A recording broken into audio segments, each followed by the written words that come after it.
Mic check 1 2 nsubire banange mumpulira bulungi mwebale ku streaming live mwebale tujoininga ku Muwonge talk show eya olunaku olwalero. Of course ensonga mpitirivu nnyo zigenda mu maaso era nga kijja kutwetaagisa oterere bulungi osokozi nnyonnyoke bulungi. Of course abakulembeze ba NUP abali ku dendera lya Member of Parliament olwalero abaddeyo n'olukiiko abaddeyo ne caucus meeting wamu ne president waffe Kyagulanyi Ssentamu Robert Spire Ssentongo ono nga yatandikawo Ugandan exhibitions ezikuba torch mu sectors ez'enjawulo mu Uganda yaffe eno nga currently torch bagikubye mu parliament era n'esooka tugirayo ebintu biyitirivu nnyo ebigenda maaso ku ssaawa eno. Of course afuna death threats enaku zino wamu ne ttiimu ye yonna n'okusingira ddala baagala kutagetingaye bamusindikira messages mutiisatiisa. Of course in brief baagala mu silencinga baagala mu saanyaawo baagala mu silencinga baagala mutta. In brief ngenda kuyitiramu mu kiwandiiko oba message gy'abaddiza oba nga communicatinga eriffe banna Uganda kyekigenda maaso eri obulamu bwe. Of course wamu ne bakomrades waffe mujjukire ntwaliro 19 era nga baganda baffe bali mu makomera nga tebalina musango nagumu gwe bazza ba Olivier Lutaya ba Machete n'abasigadde bangi badde balina okubeera nga bakomezebwa olwaliro naye of course state evuddeyo ne bi excuses ebyekisiru era nga baganda baffe baziddwayo mukomero. Of course n'ensonga endala nnyingi ngenda kuba tuziyitamu mu maaso awo buli emu tugende nga tugidiginga deep osobola okutegeera bulungi naye nga above all mwebale tweyungako ndowooza katutandikire ddala ku nsonga eno ey'ababaka ba NUP okubeera nga bameetings omukulembeze waffe Kyagulanyi Ssentamu Robert nebabaako ensonga zibabeera nga bagaayagaaya. Of course sigamba nti eno ye meeting esoose meeting zibadde zijja zibeerawo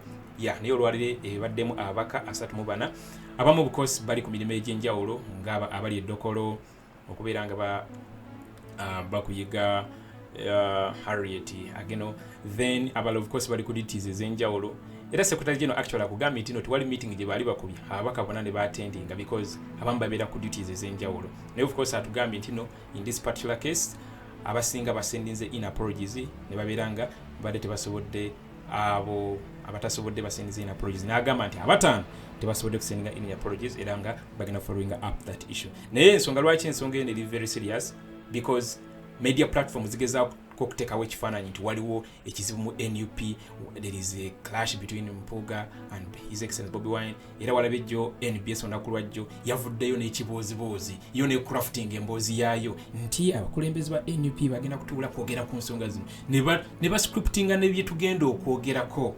Of course naze olunaku lw'eggulo n'enjungulula obulimba bwabwe obwo era ne mbagamba mwebereremu agagabooziboozi ge batambuza tegaliiko mitwe n'amagulu. Naye of course His Excellency Kyagulanyi agezezzaako okubeera nga abameetinga nabako ensonga zibagayagayamu era nga Secretary General wano akunyonyola ki ekibadde mu meeting. Actually kansooke mukwe bulungi awo tulyoke tusimbule bulungi yita munno ne munno ayite munne obagambe nti JB Muwonge talk show etuuse ensonga zonna tuzitunulire mu butuufu bwazo nga situyina kyetugaseemu ate nga situyina kyetugjeemu mubayite. Alright tutandike ne Secretary General waffe David Lewis Lubongo yabanjo gwe balwana balowooza yebasoso mulwana. Alright let's go.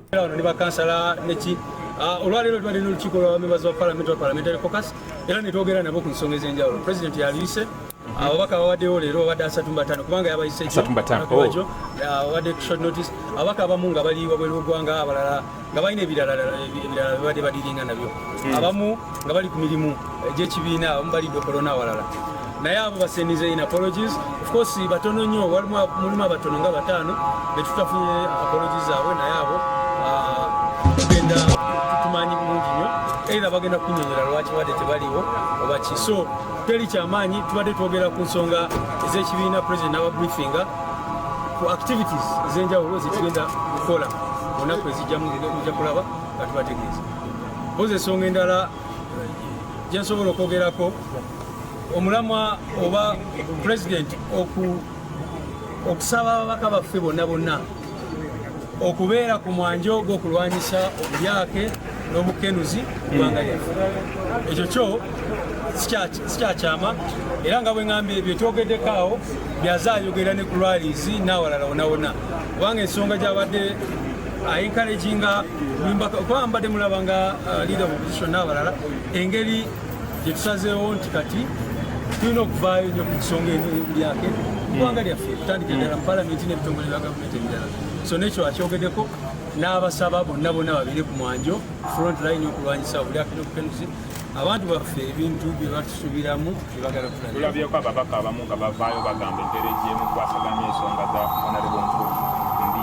No, ekirungi leero no ekirungi tekivuddeyo n'akamu kubanga bonna ababaka baffe bakkiriza nti ekyakolebwa kyali kikyamu.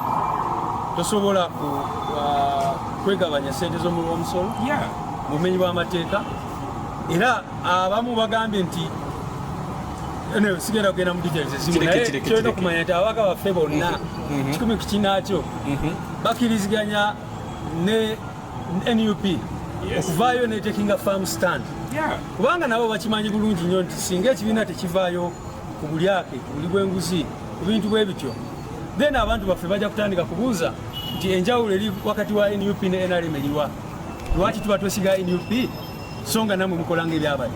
So kyengambye president abadde ababriefinga ku nsonga ez'enjawulo naye n'okubasaba nti babeere basaale nnyo ku nsonga y'okulwanyisa okufemizi obuli bw'enguzi n'okubibuda ensimbi z'omuli omusolo.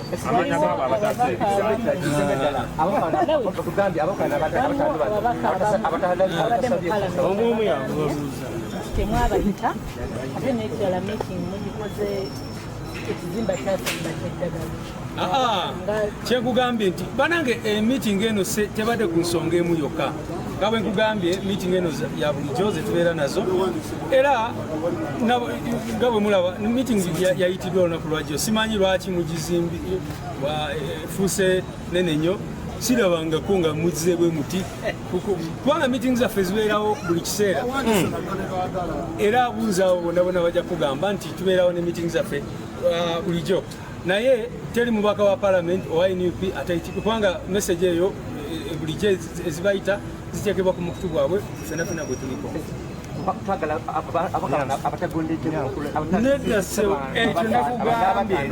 Nakugambye nti ababaka baffe waliwo oli ayinza okuba nga taliwo kubanga talabye message oyinza okubeera ku WhatsApp notala message so kiba kikulu nnyo ne tuwuliziganya n'abantu baffe ate buli lunaku bwe tubeera ne caucus meeting nga bwe nkugambye ogenda kwesa nga tolina 100% in attendance tekibangawo. So era leero tubadde n'abangi nnyo okusinga bwe twalina omulundi ogwasembayo. That you invited from them because some of them told us in Parliament that they were not invited, but also the meeting. No, what I can say is that every member of Parliament of NUP was invited for this meeting, and like I said, majority of them were in attendance. A few sent in apologies as ordinary because we gave them the notice yesterday, and just a few of them couldn't attend because some are out of the country, others are bedridden. I can even show you the list of some who are sick, who have just given birth, and those other things. So it's normal business of the party. So the meeting was overdue. The time it was called, the issues were already controlled. The issues of the party are always there, every day. For example, the president was telling them about the upcoming activities. So is that overdue? It cannot be long overdue. Alright. Ndowooza message mugifunye bulungi ekibadde kwegamba briefly ndowooza his secretary general waffe ensonga giwumbye bulungi briefly. Of course president waffe ataddeyo message on the same ku platforms ez'enjawulo, that is Twitter, that is Facebook, that is platforms ez'enjawulo ataddeyo message eno abeere nga communicatinga abantu ki ekigenze maaso olwaleero ku kitebe Makerere Kavolo. Of course, this afternoon we were delighted to interact with the National Unity Platform members of Parliament with whom we discussed a number of issues. Most importantly, I charged them to individually and collectively take a firm stand against corruption and abuse of public funds. Otherwise, our people will start asking questions. The only thing that will drive a clear distinction between us and those we seek to drive out of power is how and where we stand on moral issues. Natekako hashtag people power. Of course natekako nabakulembeze ababaddeyo nga we mbakulaze wano ngera balengerawo beekubisizaamu awo ekifaananyi nga of course Bajoni Baptist Nambesho balengera baabo osobola okugenda ku page ye bulungi nnyo waku Twitter nosanga abakulembeze ab'enjawulo abadde bali olusenyu balengera ekifaananyi nga bw'okirabaawo be bakulembeze abamu abasobodde okutekinga part in this meeting. Of course badde ababaka 35 nga of course NUP ina ababaka 57 and of which akugambye abamu badde balwadde, abamu bali ku activities ez'enjawulo, abamu balawera ogwanga, then abamu abataano tebasobodde kusendinga in apologies. Just aba bataano, that is out of 57, implying naye of course akugambye nti bagenda following up that issue, then maybe they will have naba bataano maybe bajja kuba bayina explanation emala oba ematiza ensonga lwaki caucus eno tebabadde kusobola kujiberamu. Alright, ebyo bibadde of course ensonga lwaki mbadde nyina okujja okusheddinga light on this issue. NBS bo batambuza agaboozi ne media za Museveni zitambuza ekiboozi ekyenjawulo, bayina ekiboozibozi kyekyenjawulo kibatambuza, bagala okucreating of friction, bagala okucreating, bagala okudiverting ensonga eno ojijja ku misuse of public office, ojijja ku corruption, ojijja ku disunity, I mean dishonesty, nga bagiteeka ku mbu power struggle, you know, yeah, but driving a narrative eyo era at some point they have succeeded to hoodwink a few people. Ojja kulaba abantu abamu nga swinging towards that direction. Mwe simanyi mukulwana mpuga, simanyi mukulwanyisa mpuga and all that kind of thing. No, the issue is about misuse of public office. The issue is about corruption. The issue is about the 500 million and of course a number of other issues like the Secretary General bwayogedde. Kakati eyo nga tuvuddeyo ebyo nanga bikyagenda mu maaso. Omuntu eyavaako ensonga zino okubeera nga zijja into the public ye Spire, that is Sentongo doctor, era nga tali yekka, ali ne ba comrades be abalala we ba drivinga ensonga eno. Sigamba nti no ali yekka naye being that is the initiator wa Uganda exhibitions, of course abasajja bamutunuzaamu emmundu. Yes, bali mu trailinga buli kyakola, every move taking in brief bagala musanyawo era afunye threats ezenjawulo. Kakati waliwo message gyatereddeyo on this n'abaddiza n'abagamba ali ready okuba kufa, si yagenda okubeera nga asoose okufa. Ate n'ekirala agambe ne munanzita tulowooza nti obwagazi bw'Abannayuganda okuleetawo enkyukakyuka nti bugenda kuba bukomye. Baspire abalala bayitirivu nnyo bagenda kumerukawo. Kansoke actually message eyo ngiteekewo bulungi. Let me soke nkulage engeri Spire gyakoze ki. Alright, I believe this is the one.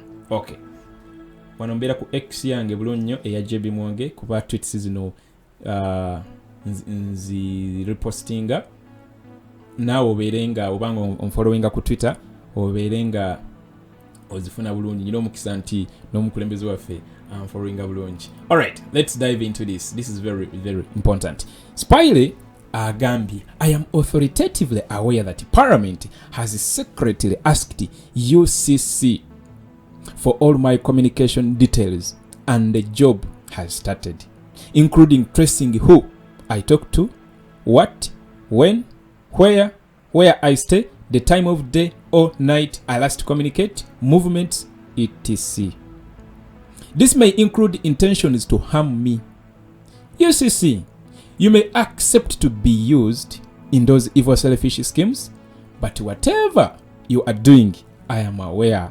Because there are many people in there that are not happy with the trend we are taking and that appreciate our cause in demanding for accountability and responsive service. They pay taxes too and wish to be served better. Whether the law gives Parliament and UCC that power over people they should be representing or serving may not matter now, but it will matter someday, even if I won't be there.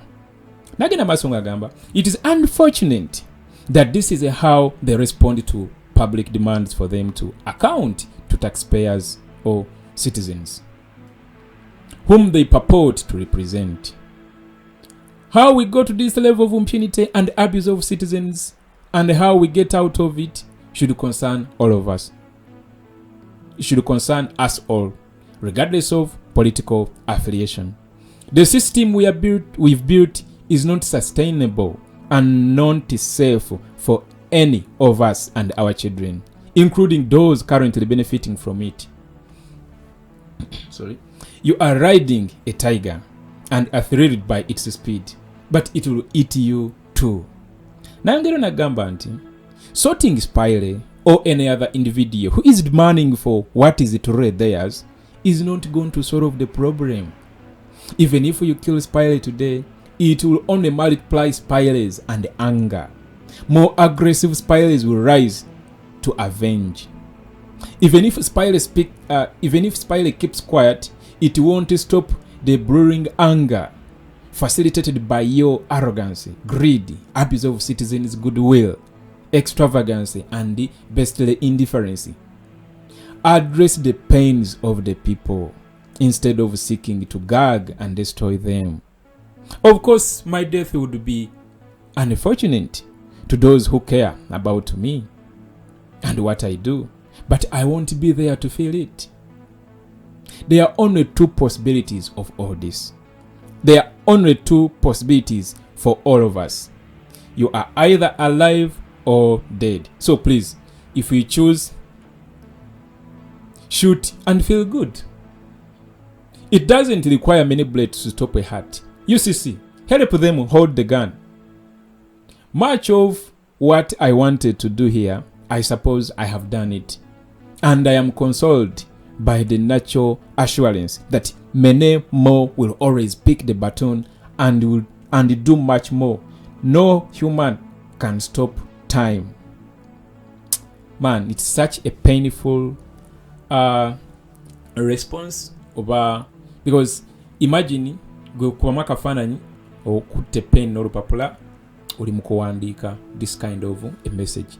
This is Spire Sentongo, the one gomanyi akola zi cartoon ezibeerako ekigambo Spire, era nga y'omu ku ba initiators aba Uganda exhibitions. Kugambye exhibitions zino tebadde ku parliament ya Uganda yokka, oba teri ku parliament ya Uganda yokka, mwagiraba ku nguudo, mugirabye mu malwaliro, mugirabye ku masomero ne institutions endala ez'enjawulo ng'ejje kuba torch of course nga bana Uganda bemblessing this drive.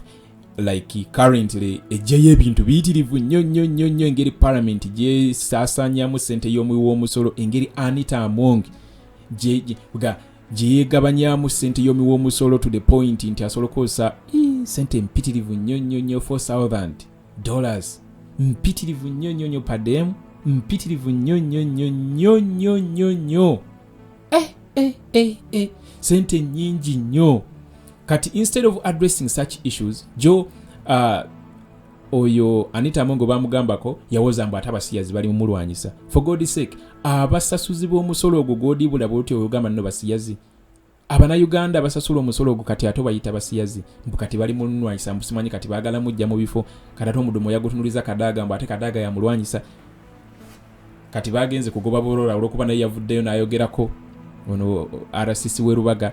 Because for them, they feel they are insulated from being handled by the arm of the law. Anyway, Uganda yafeyo gyetulimu Spire bwatyo ye state gyalimu currently. Akugambye nti ku ssaawa zino amanyi bulungi nti nno parliament ekukuta ne UCC nga baagala bamanye ebikwata ku Spire. Omulimo gwatandise dda okumutracinga. Ani gwayogera naye, ayogera naye ddi, ayogera naye wa, era boogera kuki, era wa waabeera, obudde bwasembayo okwogera, entambula zifaanagana zitya, atambulira mu bitundu ki. Oba okitegeera omuntu abeera nga ayagala information eyo kyekirala kyabeera yeetaaga kukuba bukubi masasi nga wozze balaba babikola ku baganda baffe bayitirivu nnyo. Ismail Chuluba tebamwasa, Afande Kaweesi bw'atyo baamuli amanda, Afande Kirumira bw'atyo baamuli amanda, Abiriga bw'atyo baamuli amanda, bayitirivu nnyo. Yasini Kauma bw'atyo baamuli amanda, Meja Kigundu bw'atyo baamuli amanda, Jeno Katumbo Amala bw'atyo baamuli amanda. Lwakuba ye ku ssaawa ezo empewo z'ekika zaali zimukoze ki,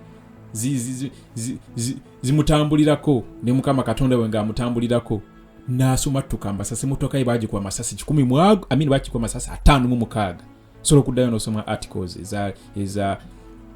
ezakola interviews kuba forensic interviewers aba inspecting ekifo ekyo emmotoka bagikuba amasasi agasoma 5 mu mukaga ya muwala we teyalutonda muwala we teyawona ne bodyguard we teyawona katumbo amala naawona banji list is endless wentandika okunyumiza abantu bazze batta ngate sogedde ku bano baganda baffe ba Dani Cheyune ba Rita Nabukenya ba Franka Senteza bayitirivu nnyo. So if a person of Spire Sentongo Jimmy comes out with this response towards the activities or towards the activism he's engaged into, of course iranga bwakugambye nti no, of course my death would be unfortunate to those who care about me and what I do, but I won't be there to feel it. Kijja tuluma nnyo. You know, there are only 2 possibilities for all of us. You are either alive or dead. So please, if you choose, shoot and feel good. It doesn't require many bullets to stop a heart. UCC, help them hold a gun. Much of what I wanted to do here, I suppose I've done it, and I am consoled by the natural assurance that many more will always pick the baton and do much more. No human can stop time. Yeah, of course, it is chimalamu amaanyi obakale kyennyamiza nti this is the kind of response from the authorities to people demanding for accountability and the good services. That is the Uganda we are in. That is the Uganda the banyambala matais simanyi bano ba diplomats banjogera nzungu mpitirivu nnyo zebagala tulimbira munga bakola ki bekwenya bamasajinga mu 7 kyolabanga ubusungu buyitirivu nnyo mu bantu kati ngono musubira okwagala omuntu eyekwenya n'abasajja abo guluza lwaki abantu balina obusungu ennaku zino. Obusungu bungi buyina we buva. Obusungu buyina we buva. Obusungu buyina buva wano buva kubikolwa nga bino. Omusajja Moyo gwa ggwanga afande Kirumira yavaayo nayogera bannanga abasajja baagala kunzita nga mu by'okusaaga n'abaana bayogera bannanga abasajja baagala kunzita era ne bamala ne bamukuba amaana ne bamutta ne bamala ne bamusaanyaawo. Solution yeri ki? Solution yeri emu.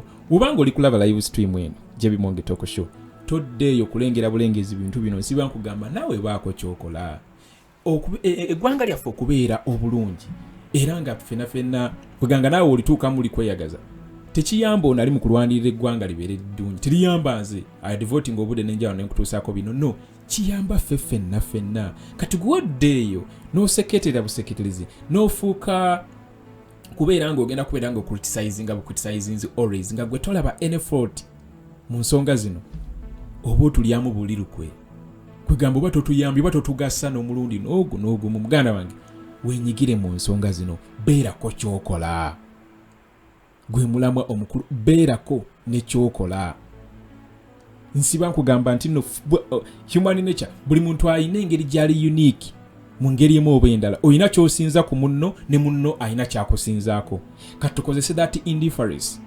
Tujja kubeera n'omusajja nga Zaake ye nga yasalawo kubeera bw'atyo nga is confrontational tagenda kuddaawo kwekwenya naawe vaayo ne attitude ey'enjawulo naye ng'eyamba n'omulala avaayo ne attitude ey'enjawulo naye ng'eyamba. The only way we are going to clear all this mess is if we all get involved and identify whatever in our small capacities kye tusobola okukola ate omala okyezuula ekyo kyosobola okukola oba kyosobola okukola ku nkyukakyuka gye twagala. Make it a routine. Make it tokkiriza kupowa ate ekiba kiguddewo ng'olaba nti nno kyennyamiza kimalamu amaanyi toggwamu maanyi togezanga n'okera olunaku ng'oweddemu amaanyi ku nsonga zino. Kintu ekyo kikulu nnyo togezanga n'okkiriza okuggwamu amaanyi. We batyo we baagala tubeere. Baganda baffe bangi babasibye mu makomera naye bali mu makomera naye ate ne bamuleetako mu kkooti n'omulaba ng'ate amaanyi akyayina. Kati omukomera wabeera ng'akyayina amaanyi ate kati gwoggweramu otya amaanyi kyolanga nfuna nnyo okwenyamiranga abamu ku bakomuledizi baffe baweddemu amaanyi olina omukubiri simu nagamba jebinze naggwamu amaanyi oggwamu amaanyi ku lwaki oba oggwamu amaanyi ensonga ziwali oyimirirako okuva ku ntandikwa ziweddewo zikiriyalinze buli kimu kiteredde omusajja ali asamba namba mwenda bulungi toggwamu maanyi muganda wange. Alright, kakati era ku point eyo yennyini obutagwamu maanyi nga bagambye nti bakomuledizi baffe bangi bali makomera ate bakyalina amaanyi kati bano bamaze emyezi egisoba bamaze emyaka egisoba mu 3 ba Olivia Lutaya ba Machete n'abalala bayitirivu nnyo olunaku olwaleero babadde balina okubeera nga bakomezebwawo mu kooti era bakomezeddwawo mu kooti naye nyinza okugamba nti nno era rigimu ekozesezza olukujjukujju lwayo nebalemesa bail. Soko owulire ka video kano nga sinaba kuyitira mu yogundi eyeriwa kansooke nkwama owulire ago bulungi nnyo gali unfiltered nga gali uncut nga gali nga bwe gali gennyini. Alright, actually kansooke ndowooza nkwegana aga secretary general yeah maybe okay kansooke nkubire ka video kano aka gundi leader of opposition Joe Senyonyi yabiretamu a different style nti bali bekwasa nti bakomuledizi baffe bano tebayina bantu bayina beyimirira jukira kooti yaganda bazadde babo beyimirira gwe gy'ogaana muzaddewo kweyimirira ne bbaawo bamukyalawo imagine Joe Senyonyi n'agamba nti n'agenda n'aperereza babaka bana ba parliament n'abagamba mujje tugende tubeereyo abaana bano bamazeeyo ebbanga ddene mukomera tugende tubeere nga ffe tugenda beyimirira ababaka ne bakkiriza kati baleeseyo era bujwanga wa excuses omulala sooka owulire message eno okuva ewa Joero eri namba meka ye eri namba 12 alright yeah sooka olabe bulungi message eno yeah message eyo yiyo olwaleero tukomyewo wano ku kooti y'amagye ku nsonga z'abannaffe aba Olivia Lutaya n'abalala abakwatibwa bisango ebijweteke simanya baali bakola zibbomu balina factory ekola bbomu ennaku eziyise waliwo witness gwe baaleeta wano omujulizi gwe baayita omujulizi ng'agamba nti kaakati alina ebizibiti ebicupa bye baali bakozesa asimanya n'emmotoka ze baali bookya kooti nemubuuza ne balooya baffe ne bakiremerako ne bagamba sookoleke ebizibiti ebyo nga temubyogerangako era ezo emmotoka zemugamba nti zaayokebwa nga tezigendanga ku rekodi ya kooti mubijjawo ebyo kubanga tekibazibuwalira kufunayo emmotoka ne babookya ne bagamba buno obujulizi ebizibiti naki era ebyo nebigobebwa leero tuzze kubanga sayidi eri ng'egenda kuwakanya ekyokweyimirira abantu abo mujja kujjukira nti ebbanga eryayita abazadde babeeyimirira ne bakyala baabwe n'ab'eŋŋanda abalala kooti negamba nti ate musaanidde temwoyoka kimala netugamba ti kale ng'ababaka katujje naffe tubeeyimirire tulabe kooti kikyegamba kuba ekyogamba nti omuzadde w'omuntu mukyala we tasaanidde taweyoka kimala omweyimirira nga sureti kikyamu kimenya amateeka etugamba kale katujje naffe ng'abakulembeze tulabe oba kooti naffe netugaana so kakati leero nga era twatunuddemu bye bawandiise sayidi eri eya state nga bagamba nti abantu bano tebasaanidde abamu kati nga honorable zaake walina omusango Masaka tugamba honorable zaake yali abaddeko ddi n'omusango Masaka n'ebintu ebirala kugamba bebajingiridde omwo byatadde omwo nga bagezaako okuwakanya era nga kooti egenda kuddamu etuyite etuwe ensala yaayo ensonga eno katusuubire tejja twala bbanga ddene ajjanment kasuubire ejja kubanga yakinene nnyo wiiki ng'emu komewo okiwa abantu baffe kubanga eri nga bakyanoonya obujulizi bakyabujwetekajweteka abantu bano bateebwe tebalina gye balaga bajja kukomangawo kooti buli bwenaabeetaaga neffe tugamba nti abantu bano babalondoola lwa byabufuzi kuba tebalina musango gwe baali bakoze ejjaku ekyogamba nti bawagira gavumenti eno bawagira NUP bawagira Oweekitiibwa Kyagulanyi bawagira nkyukakyuka musango kubateereddwako naye tujja kulemera ku paka kulanja abantu baffe bano bateebwa kuba tebalina musango. Alright, ndowooza update eyo nayo ogifunye bulungi kuba eri very important with abantu bambuuza jibi baganda baffe babatadde naye gwe olunaku lwe batalwe nyini of course ensi yonna ejja kumanya because these are political prisoners. Tebalina musango na gumu gwe bazza. Yadde nakamu. Of course Secretary General waffe ensonga zinabadde naye azifollowinga bulungi nnyo era baddeyo wali nnyo ngera bwatera okubeerayo ataddeyo update on the same n'akugamba nti this morning we were back at the General Court Martial to stand in solidarity with our comrades who are still in detention for over 3 years. The military prosecutors opposed the bail application using the most ridiculous reasons.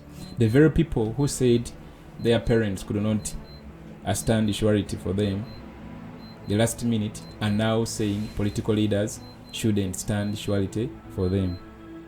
The question then is, who should they bring as sureties? If you reject their close relatives and political leaders.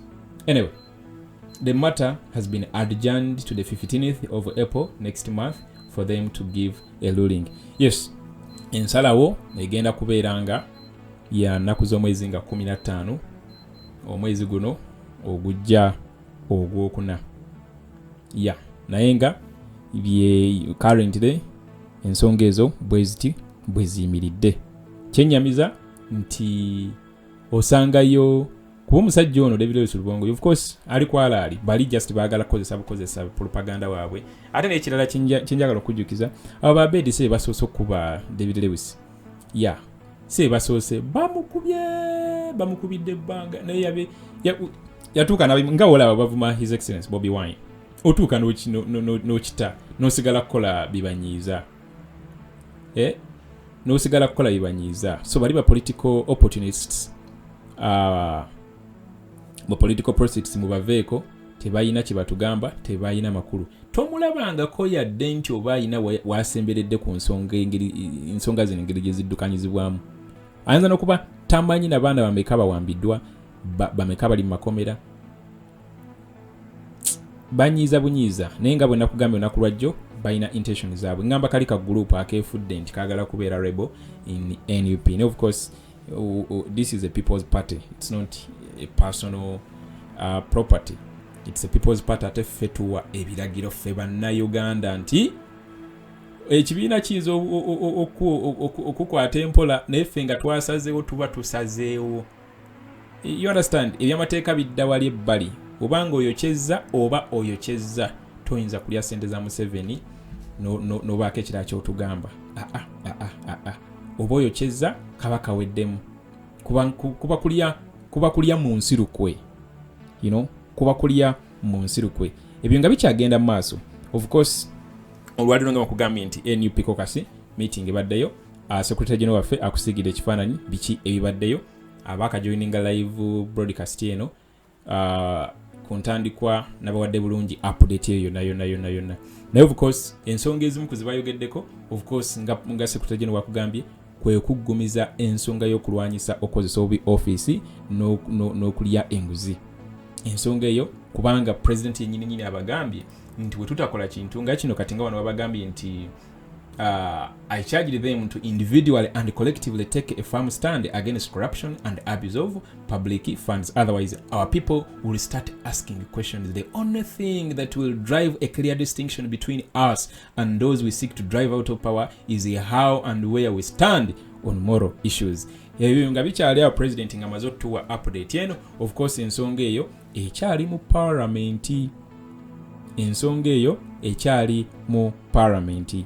Nti of course recently ekibiina kya National Platform through its National Executive Committee kyavaayo ne kibeera nga kiwandiikira parliament. Kamale wano okusavinga gundi eno njibawe bulungi nnyo. Kyavaayo ne kibeera nga kiwandiikira parliament ku nkyukakyuka eziriwo mu kakiiko ka Parliamentary Commission, the top organ of the parliament. Naye abantu badde bagabungeesa mu nkuubo nti NUP teyina buyinza bujjayo Mathias Mpuga and all that kind of thing. Yes, waliwo olugendo olunene era ngenda kubeera mbayitiramu awo katonotono mu lugendo olwo ngenda kuba ndu bayitiramu awo saagala okole ki obeere nga oli in the know. Olugendo olwo ngenda kuba ndukuyitiramu awo obeere in the know. Nekyenjagala omanye eno response nagikoze ku mawulire ga Daily Monitor.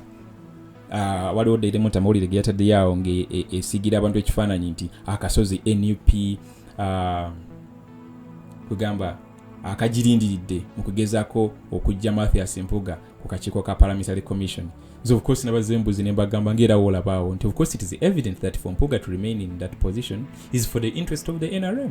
That's why they've defended him to the core. They want him to remain because he can sit down with them and cut deals, unlike the nominated Honorable Zake Francis Putebi, who has a confrontational attitude. He is indifferent with a propensity for spreading rumors about the shortcomings and the dirty deals of the commission, which the NRM doesn't want. Of course, Mpuga's refusal to do the needful, of course, it validates the obvious point, because a selfless person would simply just quit, would simply just call it quit in action.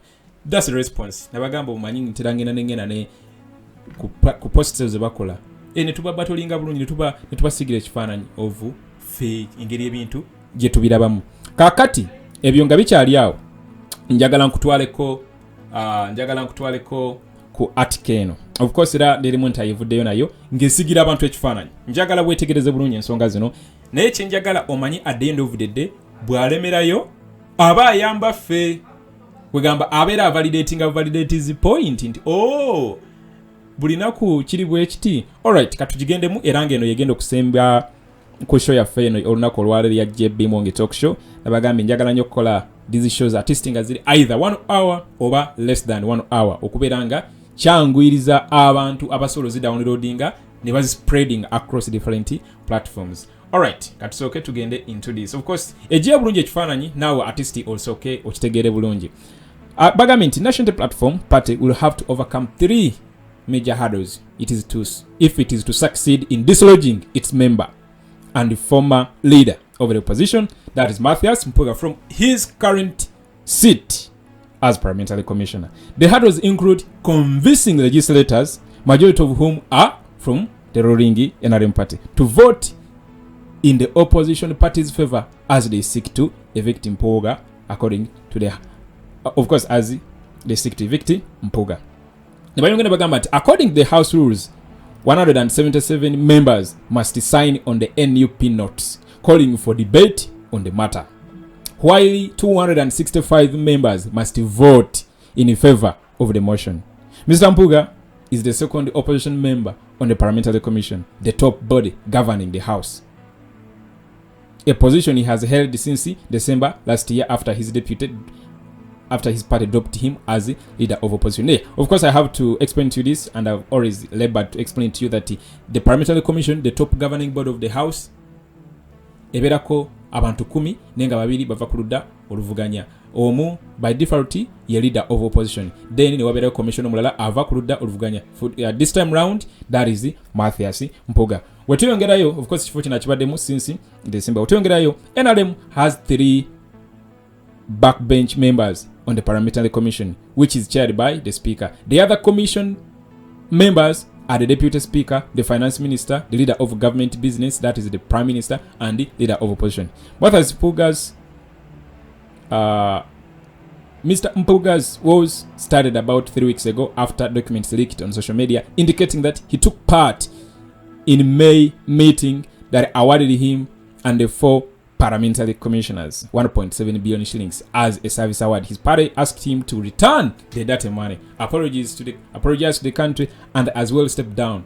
Demands he declined, escalating the tension. NUP on Friday said its National Executive Committee NEC had resolved to recall the Nyendo Mukunge legislator and replaced him with his Mityana municipality counterpart Francis Zake as the Commissioner of Parliament. This was after he reportedly snapped a meeting of his party's neck, where he had been summoned to explain himself. Of course, yes, Mpuuga bamuyita mu meeting ya National Executive Committee ya NEC abeere nga abeerawo ensonga zino nga zigonjolwa naye yagaana okubeerawo kwe kwava okumwandikira ekiwandiiko ekyo abawandikire back kubanga singa yali mu meeting there was no need yate okuwandikira ekibiina naye yagaana okubeera mu meeting yensonga lwaki ekibiina kyamwandikira yennyoleko lwaki abatalina kuva mu kifo ekyo. Of course ebyaliwo byonna nzize mbibagamba.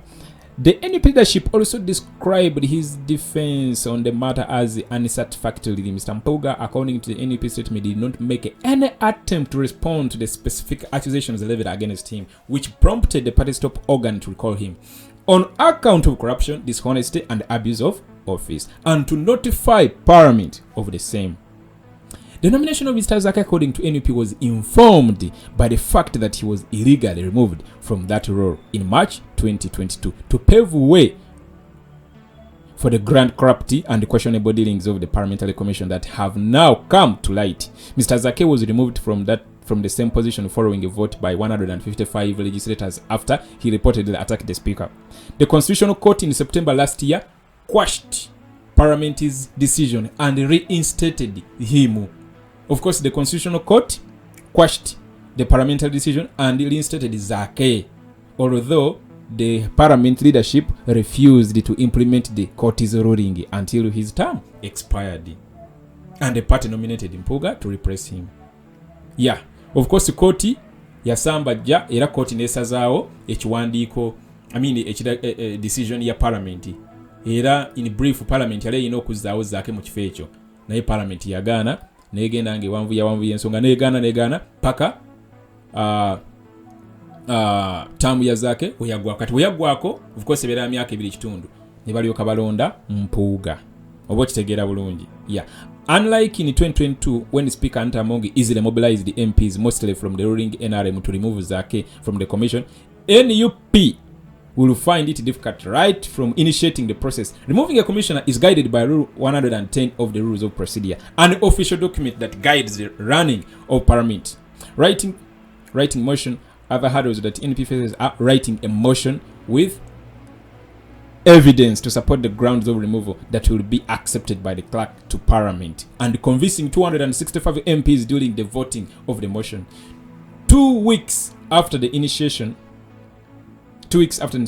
Sub-Rule 2, Rule 110 of the Rules of Procedure, mandates the party intending to remove a commissioner to initiate the motion by writing the clerk a notice that must be backed by not less than 1/3 of all the voting members of Parliament. In this case, NUP will require the signatures of 177 MPs. Of course, bano si bangi wakyali abakulembe aba MPs abakyayinamuko ku magezi. Sigamba nti bonna mpuuta. Bano si bangi nnyo. Sigamba nti bonna mpuuta. Yeah. So bano bangu bakufuna nawe. Si bonna nti mpuuta. Yet all opposition MPs combined are 110, of whom NUP has 57, followed by the Forum for Democratic Change with 32. The Uganda People's Congress UPC with 10. The Democratic Party has 9, while the People's Progressive Party and the Forum for and the Justice Forum have 1 member each. This means NUP will have to convince all the opposition members and 73 independents or those from the ruling NRM, who are 337 members, to support the motion.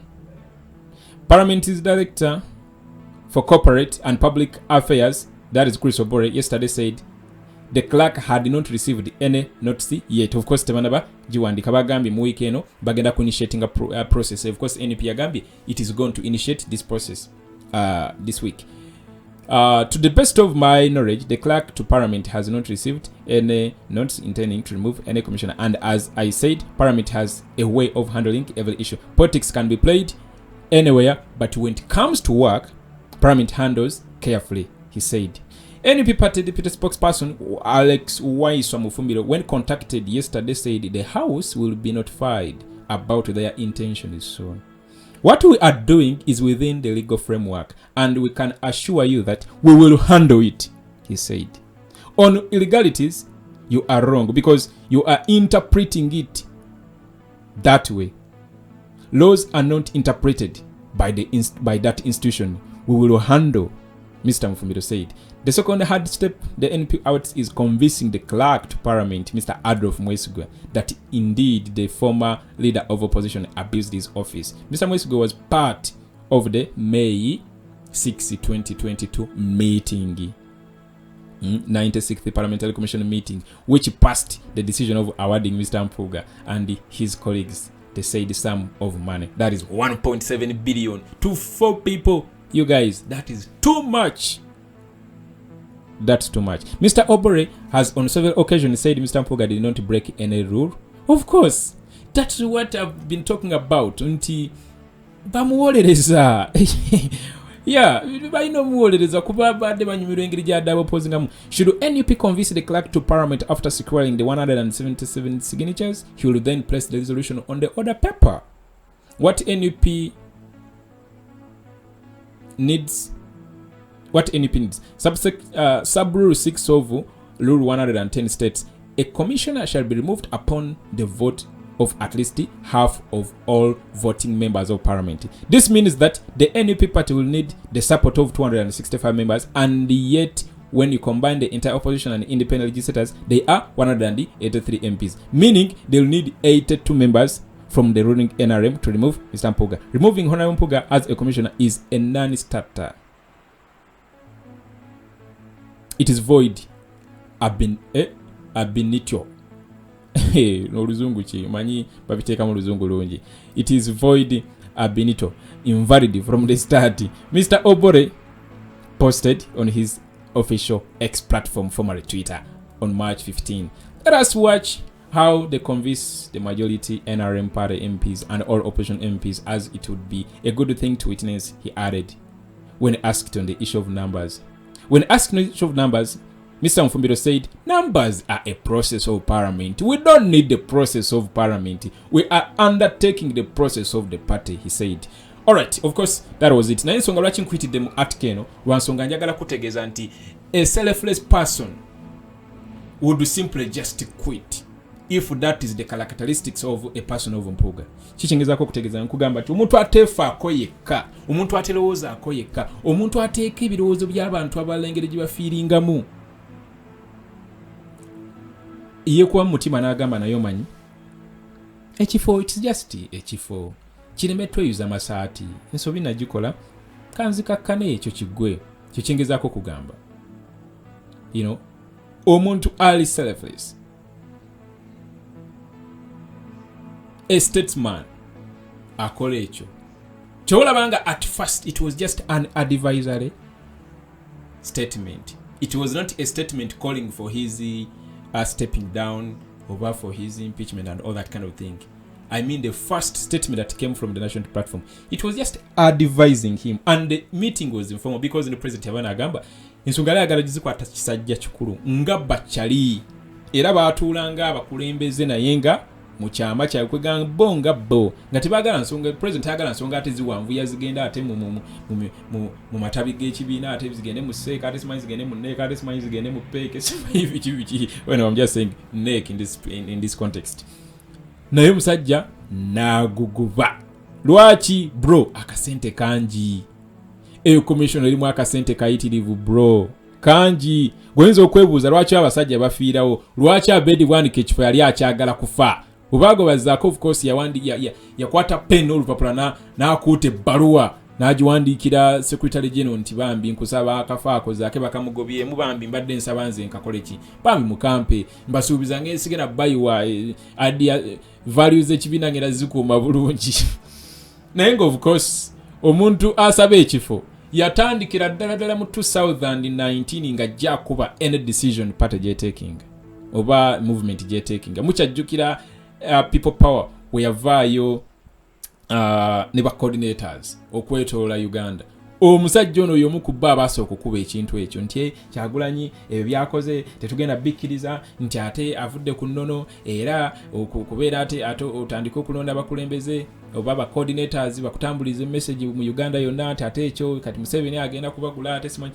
Ne weebuuza kikola amakulu oba tekikola?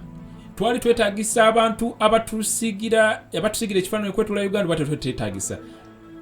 for God sake omusajja oyo yayogera ebigambo bingi okuva ffe tubadde tujja tufollowing ensonga zino bulungi nnyo so kati oyo tayinza kukusaba kifo kya parliamentary commissioner n'okimuwa aba yayokya dda yayokya dda yazza agamba tugende tuteese ne Museveni ng'era akalambira so naye ekifo bakimuma gwe muliro guno gwonna gwolaba kyolaba nga bonna bali mabega wampuga we bati bagamba muganda waffe tosakambinga to pressure y'abaana abatasoma byabufuzi abatalina experience abatalina seniority abatasobola kukola biki abaana bageta abakulirira mu kafunda bazalawo abakyali balowooza oluzungu luleeta emmere ku sowaani anyway that is it naye nsiba nkugamba ensonga lwaki nkusomedde gundi eyo response yino wano naawe osobola okugenda n'ogisomamu n'olaba oba byenayogedde bituufu oba bikyamu naye nze ndabanga that is it nti it is evident mbuga ye basobola okukola jjukira baagobamu zaake nga walugambo lungi alina omutwe munene nga tebalina diiru gye basobola kukola n'atabaloopa oba n'atabiyogera you get a point so nga balina getting rid of him era paka we baakikola bamulinda yeebake basooke basoosotole musajja teyeebaka paka obagaye kano katubeeredde katusooke tukagobemu ne basigazaamu omu gwe basobola otula naye ne bakola ki ne baluka ddiiru era nga bwe kibaddekwa kati gwe ddiiru baagikola 2-2 mu May ng'omusajja yakamalamu emyezi 6 mu office can you imagine kiba kitegeeza bakuguze bulungi engeri gy'otunyigamu tunyige empola tuyinza okukumma ssente ziri muganda wange weebereremu alright guys, that has been the show. Of course, my name is JB Muwonge and this is the JB Muwonge Talk Show. We are always here this time, of course, updating ourselves about what's going on in our country, Uganda. Of course, this is the Uganda's journey to freedom. We have to document each and every thing that happens. Sibanku Gamanti, this is not going to be a smooth ride.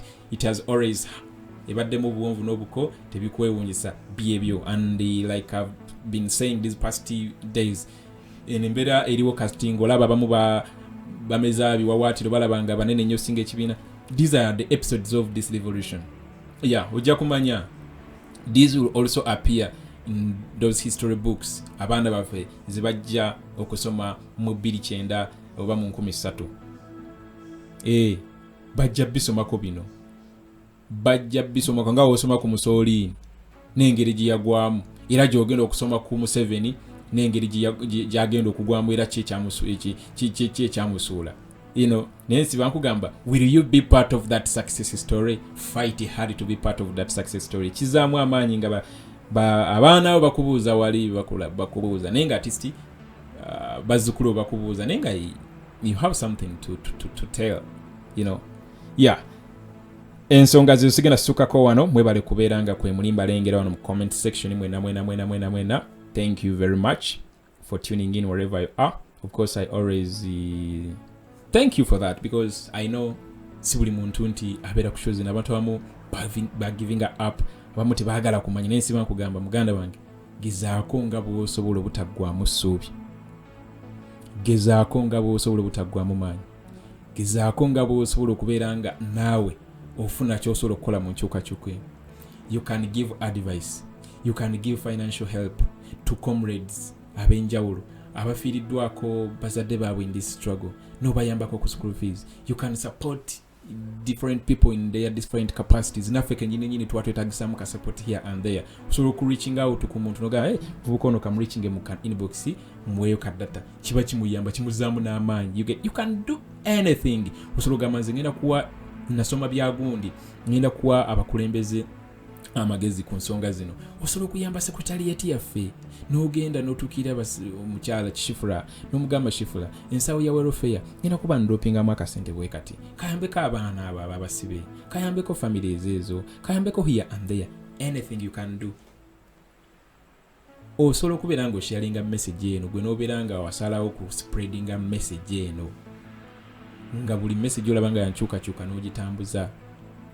Jona bagamba osobola okusala CD message zino n'oziteeka ku CD ne muzitambuza mu byalo. No sponsoring abaana baziteeka ku CDs and all that kind of thing. And nawe muli osobola okutunulamu awo n'ogamba enkyukakyuka eno nyinza giyamba ntya. Alright guys, sigenda suka wao tujja kuba tuddamu lunaku lujja kuba lwanca.